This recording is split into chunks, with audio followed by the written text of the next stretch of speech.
Paglabas ko po, actually, na-late ako ng gising dahil napuyat tayo sa panonood kay Tatay Digong kagabi.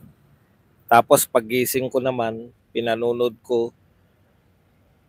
ang init. Paglabas ko po ng aming kubol, sobrang init po. Kaya minabuti ko po na hindi na po tumuloy sa EDSA. Kasi tsak yan, pagdating ko dun, maghanap ako ng CR, maghanap ako ng malamig na pwesto. Hindi rin po tayo makakapag-broadcast ng maayos. Dahil alam niyo na yung mga limitasyon natin. Susumpungin lang po tayo ron. Kaya instead na tumuloy doon, narito na lang po tayo sa malapit sa ating kuta. Pasensya na po kayo. Tsaka hindi rin tayo makakapag-discuss ng maayos. Dahil mawawala po ako sa ulirat sa sobrang init. Eto nga, nakikita nyo, ayan, no? Nakikita nyo yan, no? Sunshine na yan. Ano pa to, ha? Nakasilong pa po ako sa mga puno dito. Ayan, pero sumisilip pa rin po, ayan, no? Meron sumisilip na sa butas ng mga puno. Ayan. So, gusto ko rin kasing magtalakayin itong mga issue. Lalo na po, ang ine-expect ko po, pinakamalaki po yun, no? Pinakamalaki pong political rally so far. Wala pong mas malaki pa ron so far, etong sa nagaganap po na mga rallies dito sa ating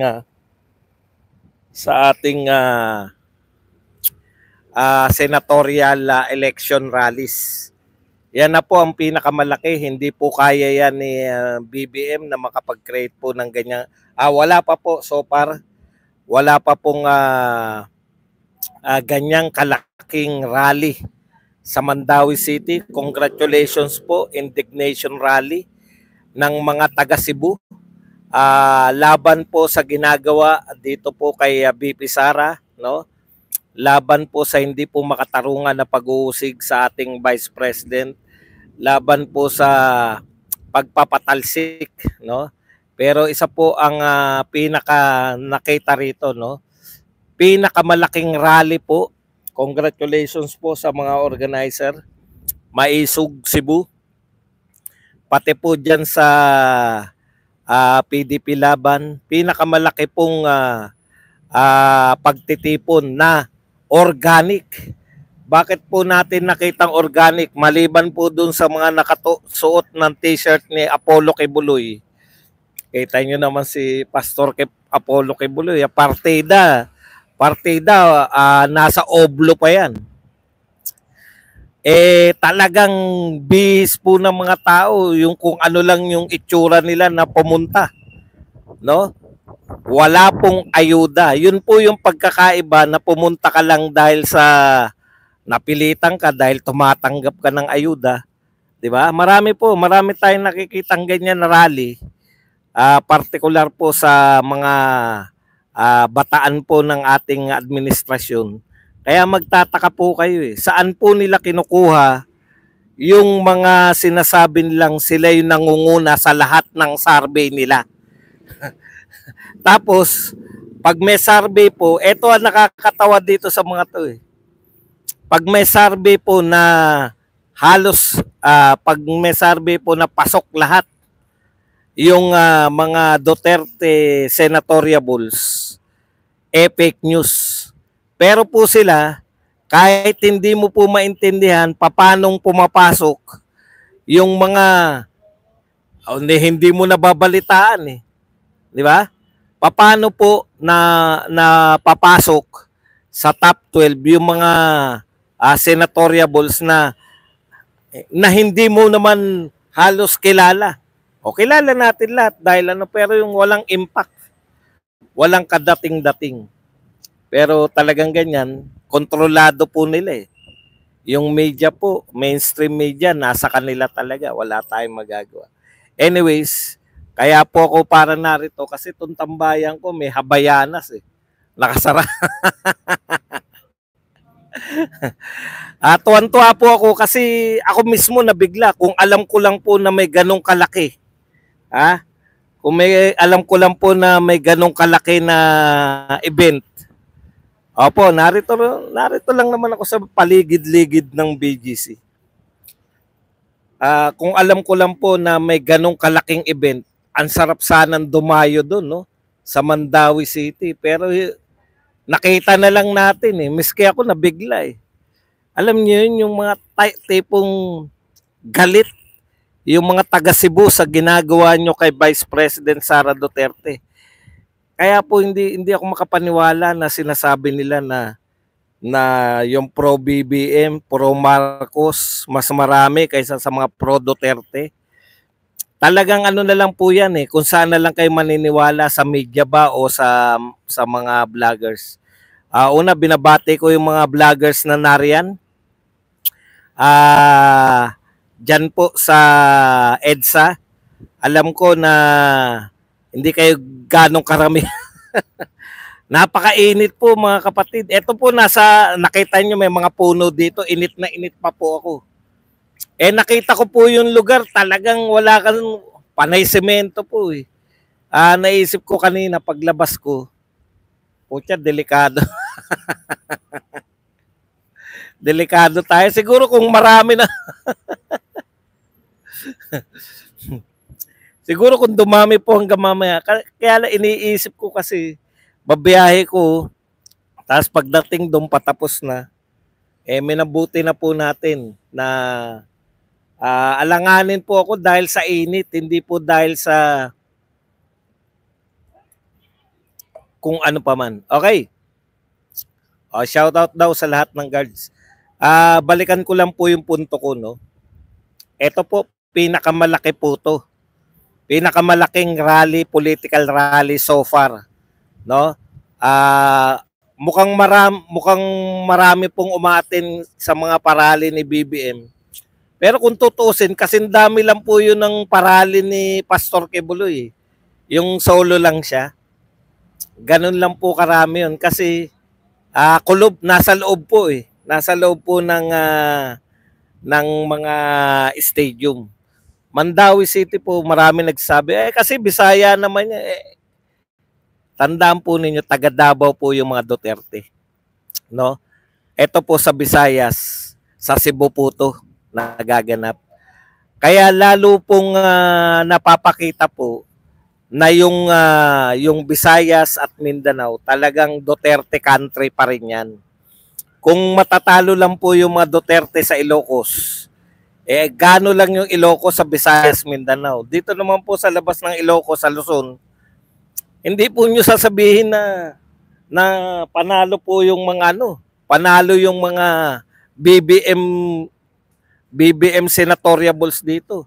Sa totoo lang po, katulad na sinasabi ko, sa lahat po ng mga kalye survey, pag ang tinanong po, pag tinanong po ay pro Duterte ba o pro Marcos ang iboboto nila, karamihan po, no? 90% yata pasok po yung Duterte. Kaya lang po tayo matatalo, paulit-ulit po ako. Hindi ka. Wala po akong pakialam sa'yo. Pag sinabi ko pong Visayas, Mindanao, majority po yun. Meron talagang minority. Ibig nyo sabihin 100% ng Ilocos sa mga Marcos. Meron pong boboto dyan, pero konti lang na Duterte. Yun yung ibig ko sabihin eh. Inaabang ko mag-react sa rally. Okay. Ito po ang punto ko. Nasaan po yung mainstream media sa napakalaking rally sa Mandawi City? Wala po. Wala po. Kaya talagang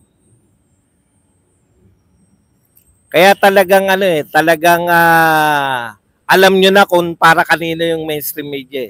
Nabot din kitang live, ilang beses na akong nagpakulay.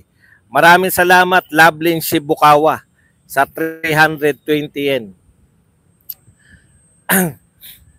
Lumalaki na rin daw mga Duterte sa Ilocos.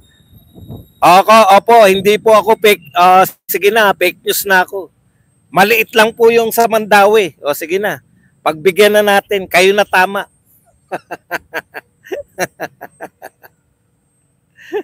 Nanood na kami lahat, kami pa fake news. Pakita po natin ha. Baka sabihin naman ng mga to, fake news tayo. Hindi naman kasi nanonood yung mga yan. Ang pinanonood nila yung mga taong hindi naman pinapakita yung kung gaano karami. Ito po yung fake news daw ako na pinakamalaki. So far. Pinakamalaking political rally so far. Ito po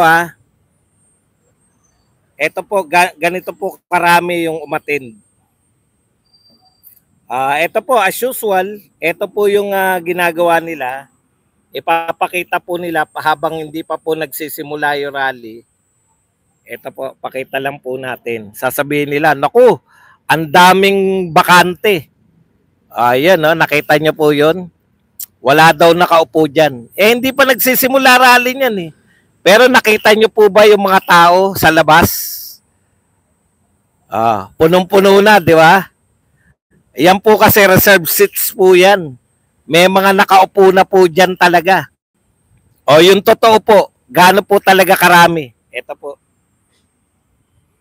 Baka sabihin nila mga fake news, kawawa naman kayo.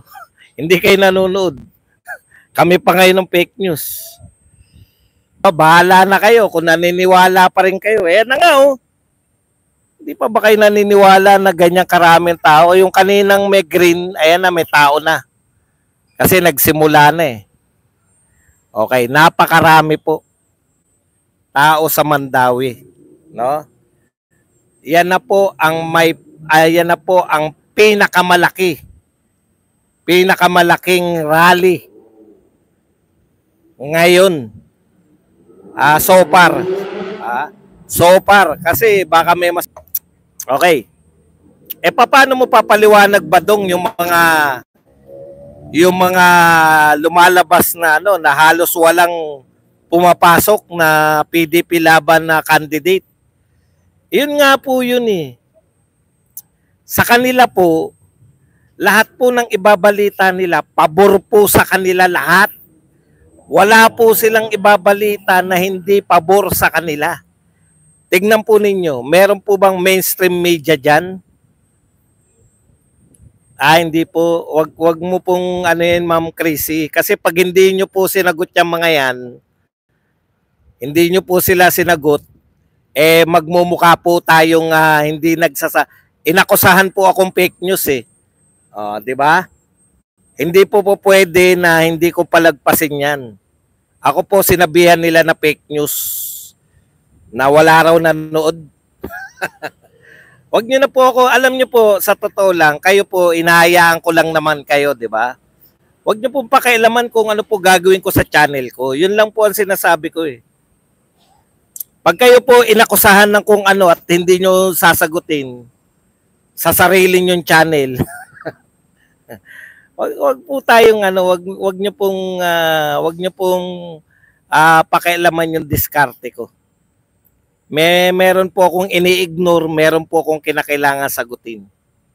Yan po ang topic natin eh, pinakamalaki. Sabi nila fake news. Bakit hindi ko sila papansinin? Okay lang po kayo, hindi po pwede yung ganun na makinig po kayo kung ayaw po ninyong makinig, kung matagal nyo na yatang ayaw tong mga diskarte ko rito eh. 'Di ba? Yun yung sinasabi ko sa inyo eh. Hindi po pwede yan. Tayo po, sinasagot po natin. Tama po yun. Kahit na anong paliwanag ko sa kanila, sarado sila. Pero, paano tayo? Anong gagawin natin? Huwag na nating intindihin. Ano pa itatapik ko? Ano itatapik ko sa tingin ninyo? Kung hindi natin sila intindihin. Ika-6 na taon ko na po ito na pagbablogs. Ang aking pong vlog, ganito. Sinasagot ko yung mga atake sa mga Duterte. O anong gagawin ko sa vlog ko? Kung hindi natin sila sasagutin.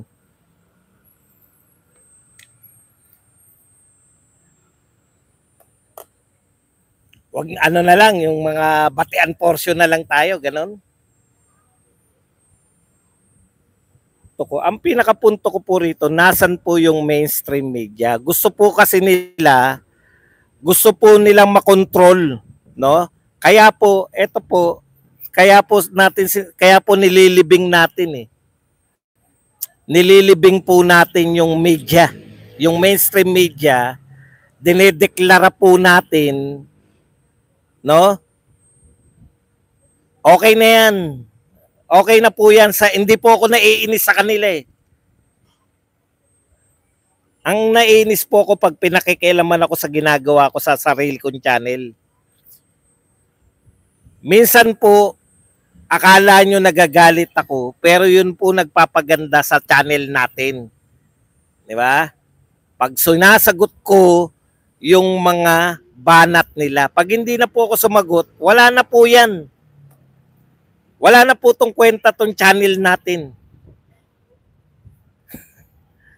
Kaya po may buhay itong mga channel ng Duterte, sumasagot po tayo sa mga akusasyon nila. Sino po ang sasagot sa akusasyon nila? Isa lang po, manood, makinig, magtanong, kumontra, pwede po lahat. Ang di lang po pwede yung pakialaman nyo ko sa ginagawa ko sa channel ko. Doon po ako naiinis. Yun yung pangunahin ko pong kinaiinisan.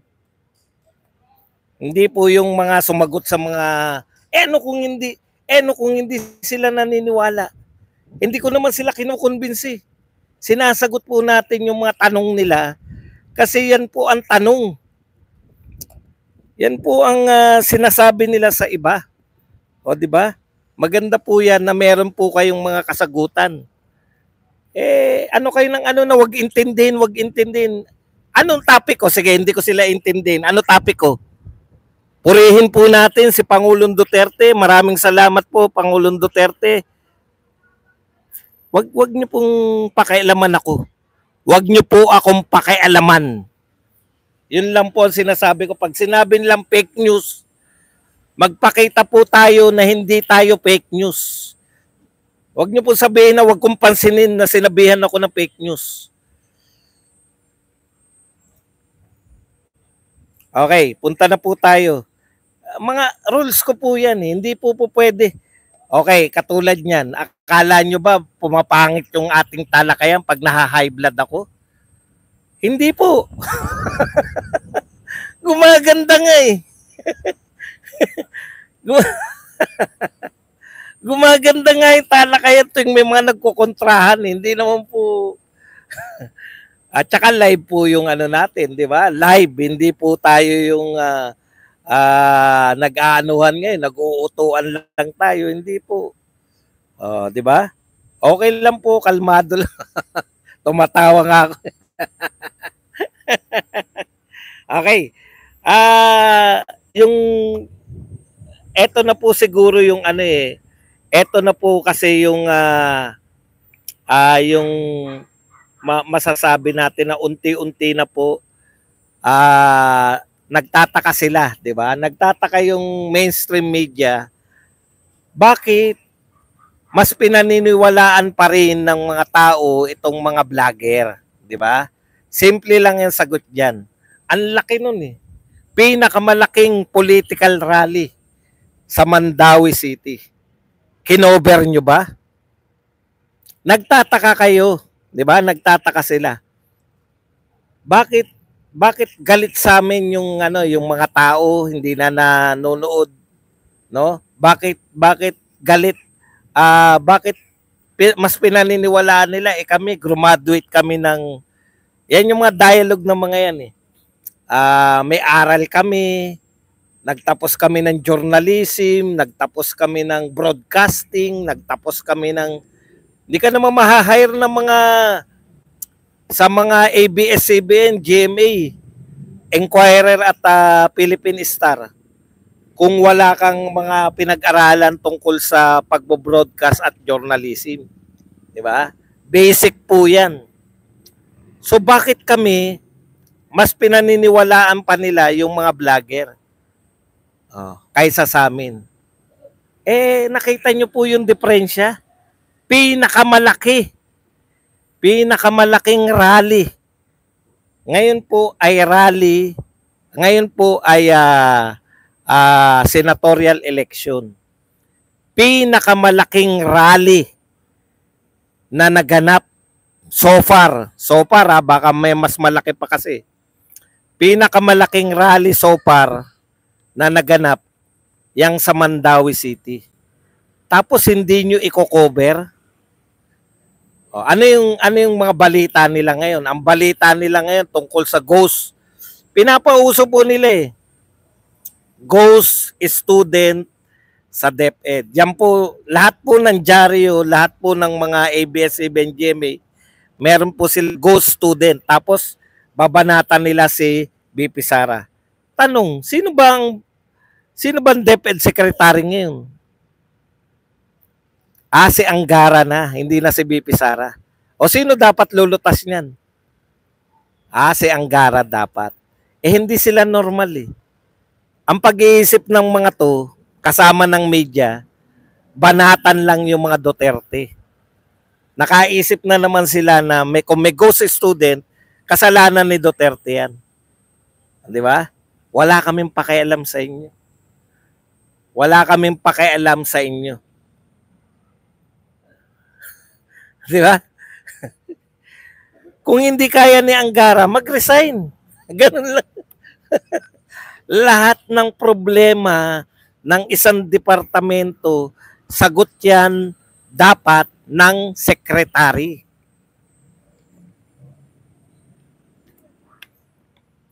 Tignan yung PCO. Nag-resign. Hindi niya kaya Hindi niya kayang anong tawag doon? Hindi niya kayang ipagtanggol yung mga ginagawa ni BBM. Nag-resign na lang siya. Trabaho niya yun Trabaho niya na pabanguhin sa tao si BBM. Di ba yun yung trabaho ng PCO? Presidential Communication. Dapat, dahil sa'yo, yung mga tao, napapabilib niya mo, bibilib yung mga tao sa presidente mo. Yan yung trabaho mo. Hindi niya kaya. Nag-resign. Di ba? DOTR. Puta, pinagmalaki. The best. Ang pinaka matindi nilang si ano po nagsabi nito si DOTR secretary dati, Bautista. Ano sabi ni Bautista? Pinakamalaki nilang achievement ay ang privatization ng NAIA. Kung yan ang pinakamalaki mong achievement, wala ka silbi diyan. Nag-resign. Di ba? Nag-resign. Ngayon, si Angara, merong ghost student. Anong gagawin mo? Kung hindi mo kaya, mag-resign ka na. Duterte, sisisihin nyo. Kaya ka ba nilagay dyan para maghanap ng mga problema? Para sisihin si Duterte? Yun yung problema pag yung media, yan yung binabalita nila kaysa yung sa Mandawi. Yan yung binabalita nila kaysa yung naganap kagabi. Okay, pero meron doon na touch talaga ako. Nakikiusap si Tatay Digong sa ating lahat kagabi. Alam nyo, kapapakinig nyo ng Bisaya. Ako hindi ako Bisaya Pero kapapakinig ko sa mga maisog. Bihirang hindi Bisaya si Baste pag nagsalta sa maisog Nauunawaan mo na yung mga sinasabi nila Parang madali hindi ko kaya i-translate pero maunawaan mo na yung sinasabi, 'di ba? Anong sinasabi ni Tatay Digong? Iboto nyo yung mga kandidato natin. Iboto nyo yung PDP laban.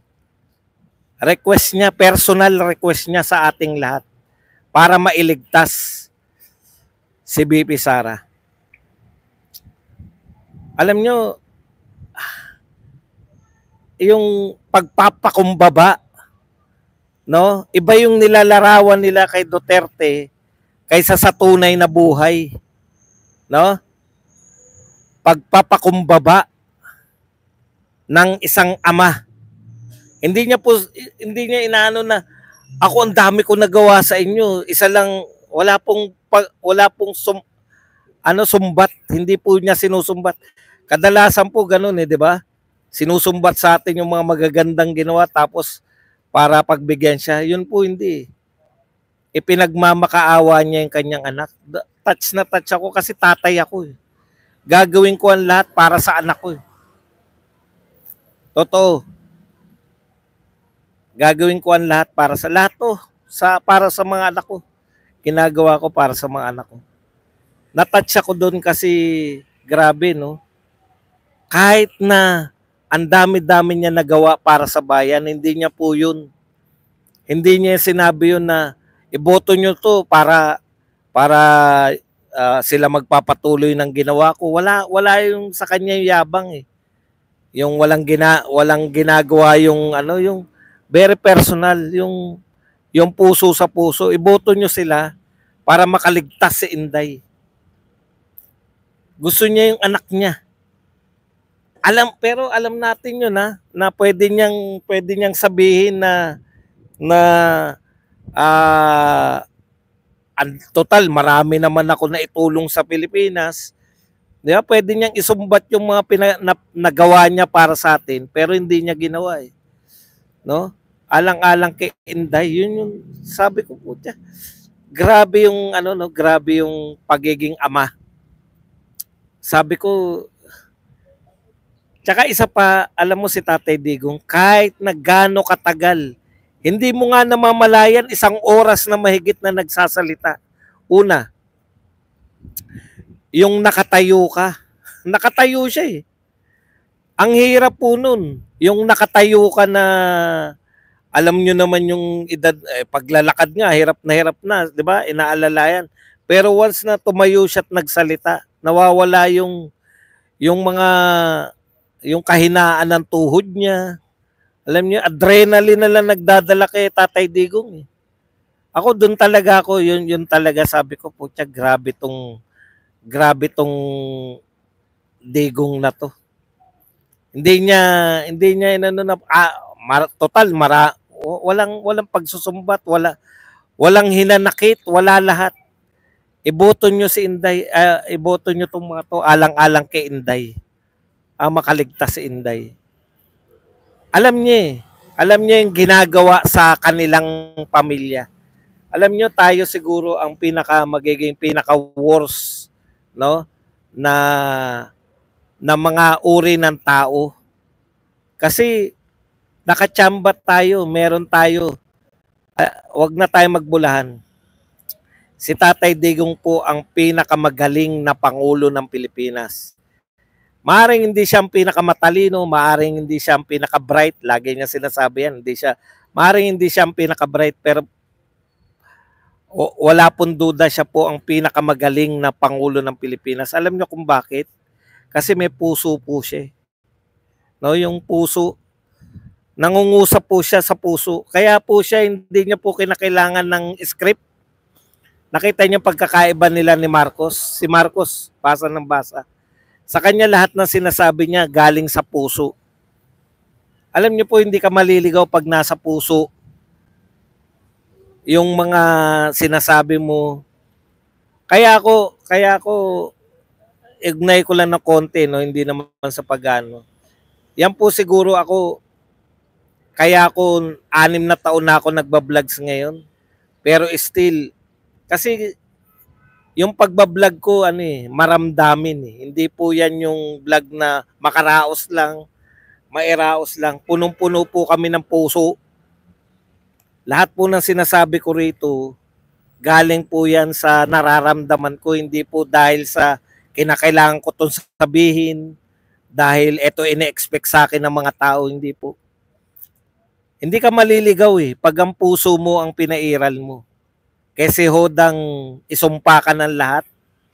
Tignan nyo, karamihan naman ng mga nanunumpa kay Tatay Digong, yung mga kalaban.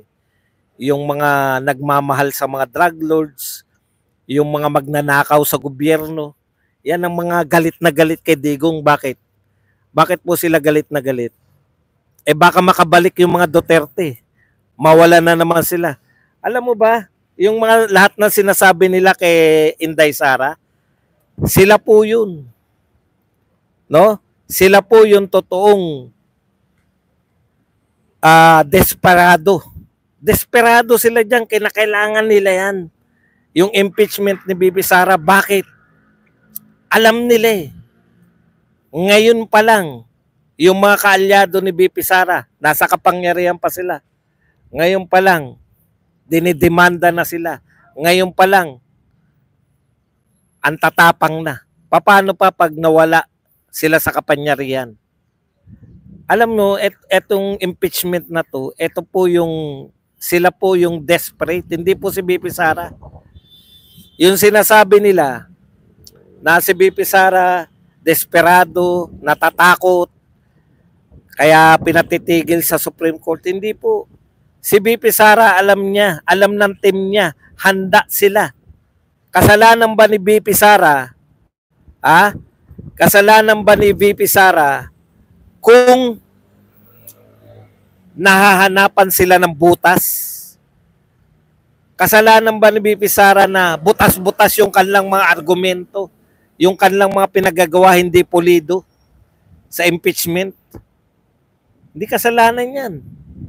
Hindi po dahil sa hindi handa si BP Sara. Handang-handa nga sila. Sino po ang desperado? Si BP Sara? Kaya niya pinatitigil sa Supreme Court dahil desperada siya? Hindi. Sila ang desperada sa pagsasampa ng impeachment.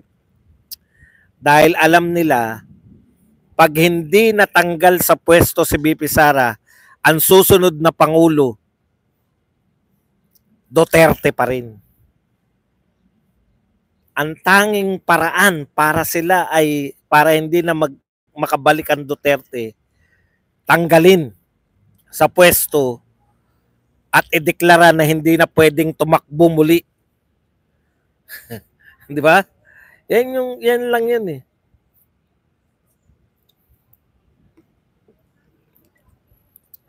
Kaya gigil na gigil sila. Anyways, gusto ko lang pong ipunto na dismaya talaga ako.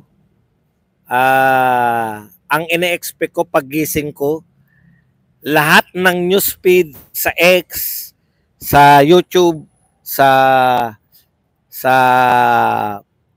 Facebook, lahat ng naganap sa Mandawi. Nadismaya ako, wala talaga. Wala talaga. Alam po ninyo kung wala po yung SMNI, hindi po natin mapapanood eh. Pare-pareho. Yung mga vlogger po, karamihan, maliban sa mga vlogger na nandun, karamihan po ng vlogger kumuha po ng feed sa SMNI. Hindi po full. Alam ko po yung naganap eh. Yung SMNI, hindi po yan yung usual na ano nila, na malaki. Hindi katulad nung sa kay Pastor Kibuloy na launching na talagang kaya marami nagtatanong, Badong, bakit hindi namin marinig yung mga palakpakan? Yun lang po eh. Yun lang po ang kinaya ng setup ng SMNI. Grabe po ako nakakatuwa po na nalulula po ko sa dami, no? Nakakalula po yung dami na nanood. Wala pong ayuda eh. Ang pinunta po nila doon, pakinggan si Tatay Digong. Si Tatay Digong po nagsasalita. Hindi po mahalis yung mga tao. Alam niyo po, sa totoo lang, si Tatay Digong yung pag nagsalita, yung nakatunganga ka na lang. Hindi ka maiinip. Hindi mo pang hinayangan na inintay mo si Tatay Digong kasi punong-puno ng katotohanan yung sinasabi, tapos papasukan niya ng mga joke. Tapos dahil sa joke na yan, magkakaroon siya ng kaso. Walang katotoran. Walang katotoran ng kalaban ng mga Duterte. Alam po ninyo, pag binalik po natin tong lahat ng argumento nila 10 years from now, nakakatawa po to. Nakakatawa to. Sasabihin ng mga tao balang araw, pag nagkwentuhan tayo, mga buhay pa tayo after 10 years, Naalala nyo ba? Nagbiro si Tatay Digong na papatayin niya yung 15 senador. Akalain mo may nagreklamo.